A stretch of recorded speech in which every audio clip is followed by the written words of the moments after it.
రేవంత్ రెడ్డి గారు బనకచెర్లకు green signal ఇచ్చిండు. Please understand, అంటే చాలా ఇంపార్టెంట్ ఇష్యూ. నేను రేవంత్ రెడ్డి గారు మాట్లాడుతూ ఏమంటాడు, గోదావరిలో ఒక 1000 టీఎంసీలు ఇచ్చేయింది, కృష్ణాలో ఒక 500 టీఎంసీలు మాకు ఇచ్చి నువ్వు ఎంతనే తీసుకుపో, ఎన్నైనా కట్టుకో, ఏమన్నా చేసుకో అంటాడు. నీ అయ్యసోమా నువ్వెవరు చెప్పడానికి? నువ్వేమైనా రాచరిక పాలన ఉన్నావా? నువ్వేమైనా రాజువా? This is democracy, this is the state of Telangana, there is a constitution. Who are you tell like that? నువ్వు 1000 గోదావరిలు ఇచ్చి నీ ఇష్టం ఉన్నంత వాడుకో, 500 కృష్ణాలు ఇచ్చి నీకు నువ్వు ఏమన్నా చేసుకో. నీకు జ్ఞానం లేకపోతే నీ యొక్క మూర్ఖత్వం వల్ల ఈ రాష్ట్రం నష్టపోయే ప్రమాదం ఉంది మిస్టర్ రేవంత్ రెడ్డి. తెలియకపోతే తెలుసుకొని మాట్లాడు. మాకు ఇన్ని ఇచ్చి నువ్వు మిగతా ఎన్నైనా వాడుకో. మాకు గోదావరిలో 1000 టీఎంసీలు ఇచ్చి నువ్వు ఎన్నైనా వాడుకో.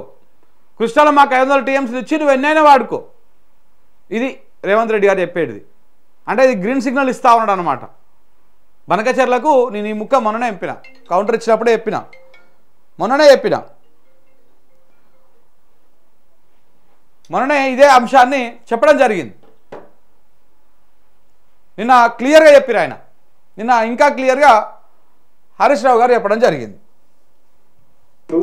చంద్రబాబు ఇంకా నీకు చంద్రబాబుని అడుక్కునే బుద్ధి పోతున్నట్లేదు. చంద్రబాబు దయా దాక్షిణ్యాల మీద బతుకు నీకు ఇంకా సోయి నుంచి అలాగే బయటకు వచ్చినట్టు లేవు. నువ్వు చంద్రబాబు ఇచ్చేది 1000 టీఎంసీలు. It is our right. Telangana రాష్ట్రానికి ఆల్రెడీ ఉమ్మడి ఆంధ్రప్రదేశ్ లోనే 968 టీఎంసీలు కేటాయిస్తూ జీవోలు ఇచ్చారు. కేసీఆర్ గారి ప్రభుత్వం వచ్చిన తర్వాత ఆ 968లో 946 టీఎంసీలకు ఢిల్లీ నుంచి, సిడబ్ల్యూసి నుంచి, హైడ్రాలజీ అనుమతులు మేము సాధించినాం. Already you have a right. Chandrababu ఇచ్చేది 946 టీఎంసీలకు మనకు అనుమతులే వచ్చినాయి కేంద్రం నుంచి. నువ్వు మళ్ళీ 1000 ఇచ్చి మొత్తం వాడుకో అంటే నేను అంటే దీన్ని బట్టి ఏమర్థమవుతుంది? బనకచెర్ల కట్టుకో అన్నట్టే కదా. బనకచెర్ల కట్టుకొని నువ్వు గ్రీన్ సిగ్నల్ ఇస్తున్నావా? బా, ఏం కుట్ర దాగి ఉన్నది ఇందులో, ఏం కుట్ర దాగి ఉన్నది. రక్తం మరిగిపోతా ఉన్నాయి ఈ విషయాలు తెలుస్తూ ఉంటే. ఏం రేవంత్ రెడ్డి ఇదేనా నువ్వు చేసేటిది? మనకు ఉమ్మడి రాష్ట్రంలో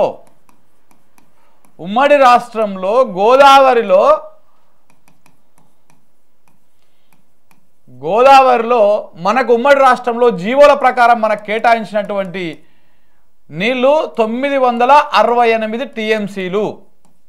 968 టీఎంసీలు మనకు కేటాయించారు. దాంట్లో గత 10 సంవత్సరాలలో కేసీఆర్ 948 టీఎంసీలకు అనుమతులు తెచ్చుకున్నారు. హైడ్రాలజీ అనుమతులు ఉన్నాయి మనకి. అంటే మనకు ఆల్రెడీ హక్కులు వచ్చేసాయి, దాని మీద హక్కులు వచ్చేసినాయి మనకు. ఇప్పుడు రేవంత్ రెడ్డి గారు ఏమంటున్నారు, మాకు 1000 టీఎంసీలకు మాకు వదిలిపెట్టేసి నువ్వు బనకచెర్ల కట్టుకో అని చెప్తా ఉన్నాడు. ఆల్రెడీ మనకు 1000 టీఎంసీల దగ్గర అనుమతులు ఉన్నాయి, మనకు అన్ని హక్కులు ఉన్నాయి మనకు. ఇంకా నువ్వుగా ఈ చెప్పేటువంటి ముక్కేంది? దీని అర్థం ఏంటిది? బనకచెర్లని రేవంత్ రెడ్డి బాజాతో మీరు కట్టుకోండి అని చెప్తున్నాడు అనమాట. ఇంత అమాయకత్వంగా, ఇది అమాయకత్వం అనం, ఇది తెలంగాణ ద్రోహం. ఇది మన అన్నాడు కదా, కేసీఆర్ను ఉరి తీయాలి, రేవంత్ రెడ్డిని ఉరి తీయాలని. ఉరి తీయాల్సింది ఇప్పుడు ఎవరిని? తెలంగాణ ప్రజలు డిసైడ్ చేసుకోండి.